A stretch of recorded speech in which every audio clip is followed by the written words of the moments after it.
Bonjour à tous, ici Amélie. Merci d'être sur ma chaîne dédiée à l'économie domestique et à la propreté. On va plonger directement dans le sujet, alors restez avec moi. L'Annonciation est l'une des fêtes religieuses les plus importantes. Depuis de nombreuses années, ce jour béni a sa date invariable.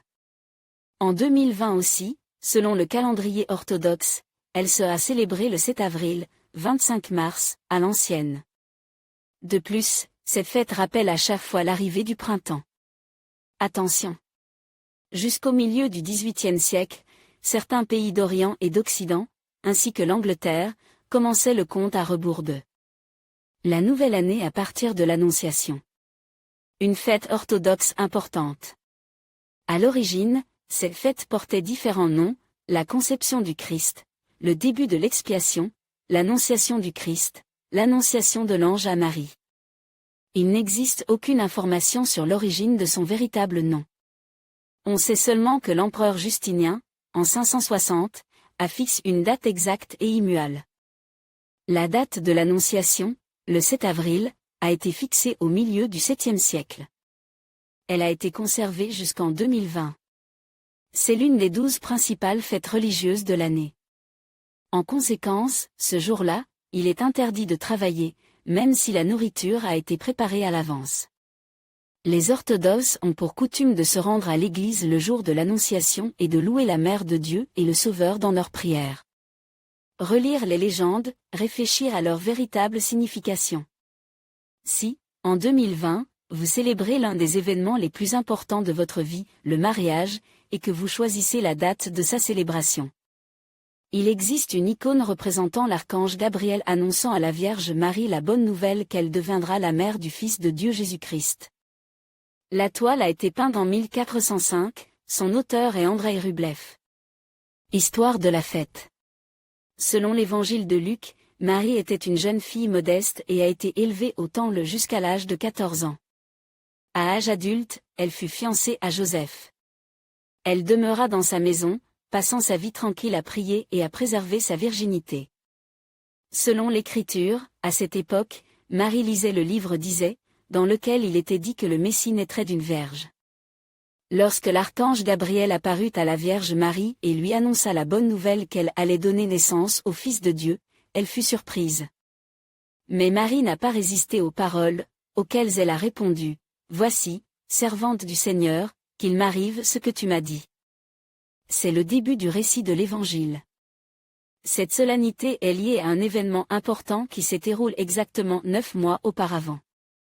C'est à cette époque que Jésus est né dans le monde et que la fête préférée de tous, Noël, a vu le jour. En 2020, le 7 avril tombe comme d'habitude sur la période du grand carême strict. L'Annonciation est considérée comme l'une des grandes fêtes religieuses préférées. Malgré les interdictions strictes, il est même permis de manger du poisson ce jour-là. Il est très rare que l'Annonciation coïncide avec Pâques. Dans ce cas, les croyants célèbrent une double fête appelée Kyrios Pascha. La dernière fois que Kyrios Pascha a eu lieu, c'était en 1991. La prochaine coïncidence aura lieu en 2075. Présage de l'Annonciation. L'un des présages les plus importants pour les femmes et les jeunes filles célibataires est la coiffure. On disait autrefois que ce jour-là, une jeune fille ne tressait pas de nattes et qu'un oiseau ne construisait pas de nid. Les cheveux étaient peignés et tressés la veille avant d'aller au lit. Cette année, en 2020, comme le montre la pratique, le jour de l'Annonciation devrait s'abstenir de se rendre chez le coiffeur, c'est-à-dire de se faire couper les cheveux, de les mettre en plis ou de les colorer. Il est de très mauvais augure de sortir quoi que ce soit de la maison ce jour-là. Il n'est pas nécessaire de prêter de l'argent à qui que ce soit, et il faut également s'abstenir, le jour de l'Annonciation, de rembourser la dette empruntée.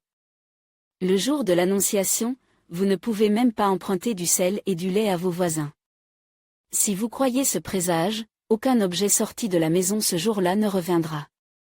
Le jour de l'Annonciation, il faut aller chercher de l'eau de puits, de la claie ou de l'eau courante avant l'aube et la garder bien couverte. Il est de bon augure de se laver avec cette eau, qui lave tous les maux. On dit que même les malades alites étaient soignés avec cette eau, et qu'il fallait verser l'eau sale sur le sol après l'avoir lavée. Selon la tradition, Le ciel est ouvert ce jour-là et toute prière sincère parvient au Seigneur. S'il a gelé le jour de l'Annonciation, il y aura 40 autres gelées ce jour-là. La neige sera visible sur les toits, ce qui signifie qu'elle durera jusqu'au 6 mai. Ce jour-là, il pleuvra, l'été sera au contraire sec. Les hirondelles ne voleront pas vers l'Annonciation, le printemps sera froid. La nuit chaude de l'Annonciation promet un printemps précoce. S'il fait humide ce jour-là, la forêt sera riche en champignons en été. Dans la tradition culturelle des Russes, il existe des jours commémoratifs spéciaux, dédiés aux parents décédés et à d'autres. Annonciation 7 avril. Transfiguration du Seigneur 19 août. Dormition de la Vierge Marie 28 août. Nativité de la Vierge Marie 21 septembre. Exaltation de la Sainte Croix 27 septembre. Présentation de la Vierge Marie au Temple 4 décembre. Grande fête. Nativité de Jean-Baptiste 7 juillet. Saints apôtres Pierre et Paul 12 juillet. Décapitation de Jean-Baptiste 11 septembre. Protection de la Très Sainte Mère de Dieu 14 octobre. Jeûne de plusieurs jours. Carême du 11 mars au 27 avril. Carême de Pierre du 24 juin au 11 juillet. Jeûne de la Dormition du 14 au 27 août. Jeûne de Noël du 28 novembre au 6 janvier. Jeûne d'un jour. Les mercredis et vendredis de toute l'année, à l'exception des grandes fêtes et des semaines pleines. Veille de l'Épiphanie, 18 janvier. Décapitation de Jean-Baptiste 11 septembre. Exaltation de la Sainte Croix 27 septembre. Lire aussi. Pour tous les chrétiens de la terre, Noël est l'une des fêtes les plus importantes et les plus lumineuses. C'est en effet ce jour-là que la Vierge. Semaine sainte.